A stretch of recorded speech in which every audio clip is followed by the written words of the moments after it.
If it's even now or never, I don't know if this deal was on the table. Or for me, Skip, let's see with LeBron healthy, AD healthy, how Russ doesn't fit them. He doesn't complement what they don't do well. He doesn't do well enough to complement their weaknesses. So it makes no sense. What are you waiting for?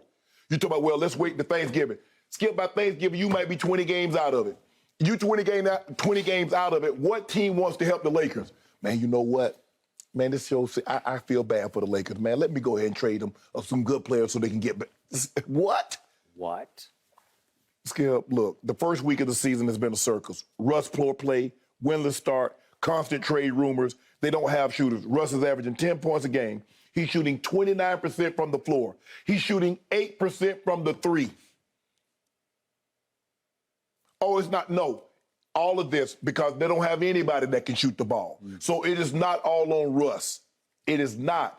But I just don't understand what you're holding on to him for. It's not going to get any better. I had Magic Johnson on the podcast, and he had some advice for Russ. Because, Skip, I think Magic is the perfect guy. You know this. I'm old enough to remember this. Magic was the Finals MVP in 1980. He and his coach, Paul Westhead, had a falling out because all of a sudden Paul Westhead wanted to walk the ball up the floor. Magic said, I'm done. Dr. Buss is either him or me. Dr. Buss decided to go with Magic. The fans booed him.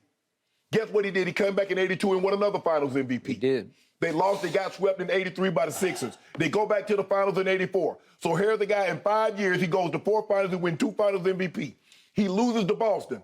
They named him Tragic Magic Johnson. They did. Just Tragic Johnson. Yeah. Booed the brakes off him. He said, you know what? I didn't fight the media. I didn't get upset at the fans.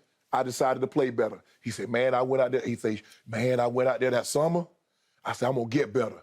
Came back 85 and won the title.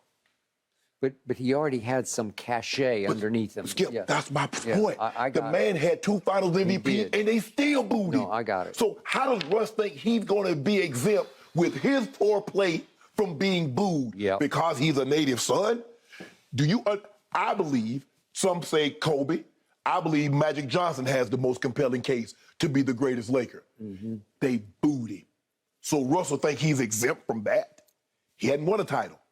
Skip, it's not going to get, and he says, quit trying to fight the media. He's all you got to do is say, you know what, I played bad. I'm not playing well. My job, I need to play better.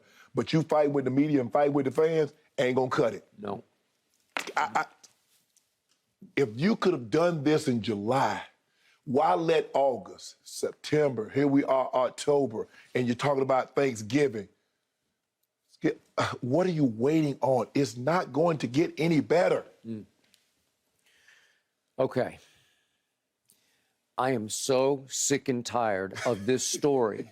And now we have a renewed outcry from Laker Nation, which I see all over the internet. Trade him. To whom? For what? How? Why? To your point, nobody out there is in business to save the LA Lakers. No. They're just not. Anybody who now acquires Russell Westbrook will have to deal with their fandom who will say, he's an embarrassment. What are we doing? Well, the only way you can get me is there a tanking team out there that would attempt to acquire Russ just to make sure that they tank, where they're going to play him 38 minutes a game because they know what's going to happen, disaster's going to happen? It's possible the commissioner would veto that trade to stop the tank, right? Because we've seen commissioners veto trades before, right? He's virtually untradeable. If you're trading him for the right reasons, where somebody's going to acquire him to get better. But how?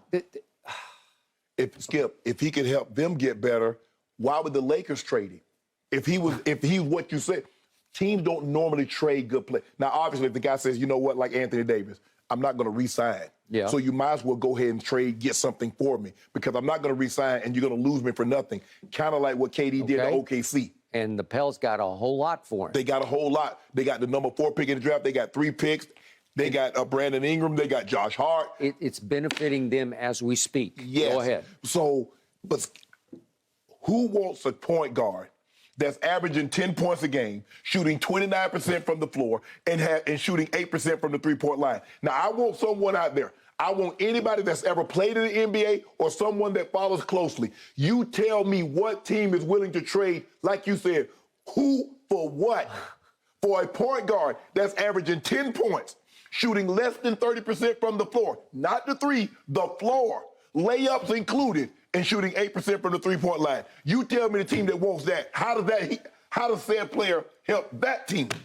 And said player last year, until the last 3 games when he sat, led the league in turnovers. On top of poor shooting, you're the highest turnover. I give him credit, Skip. He doesn't turn the ball over nearly as much. You've only played, what, three games? Yeah. But he hasn't so far. The first game he turned over 4 times, Right. and they were pretty ugly at Golden State. But since then, it's been pretty clean. Yes. I don't know whether to laugh or cry when I read this on the internet, because it's like Laker fans think, oh, we'll just go ahead and trade him. We're done with him, so trade him. Right. How? Somebody has to, Skip, anytime you make a trade or you barter something, Skip, it has to be something the other party wants. Yeah, he makes $47 million. $47 million? Who wants to take on $47 million for this? Yeah. I mean, if I'm going to trade you grain, okay, what are you going to trade me? Are you going to trade me, like, agriculture? You're going to trade me what? I mean, you're going to trade me livestock? What? I mean, I got to get something out of the deal. I'm just not going to give you something for something that I don't need or don't want. But we know where the sticking point is. Somebody might take him off your hands for those 2 future picks, but they're unprotected first-round picks in 27 and 29. They're going to want to buy him out, Skip. Okay, and they want to buy him out, but he doesn't want to. He still thinks he's Russell Westbrook. You get the same thing I get, man. Every time I walk out somewhere, man, when we going to get off Russ, man? Man, we just... Man, well, okay, I got it. Yeah. Y'all need to ask, when y'all see Rob Pelinka out, y'all need to ask him that. Don't ask me, because I got no power to trade Russ. Nor do you have a solution for trading Russ. I'd have never traded for him. Well, I know. And you, to your credit, you were on the record anti-LeBron. No. Nope. Buddy Hield on the table from Sacramento. Yes. Yes. I get Buddy Hield is not a superstar. No. And Russ was a I guess, they say he was a superstar at the time. Yeah. But it didn't make sense. It just did not make sense for what LeBron and AD needed. And now it doesn't make sense that you're going to be able to trade him. I don't get it. Well, Lakers at Nuggets tomorrow night, guys. Can Russell Westbrook fit in any better? Time will tell. Thanks for watching, Undisputed fans. Subscribe here to get the very latest from Skip and Shannon. Plus, go watch a few segments from our other shows on FS1.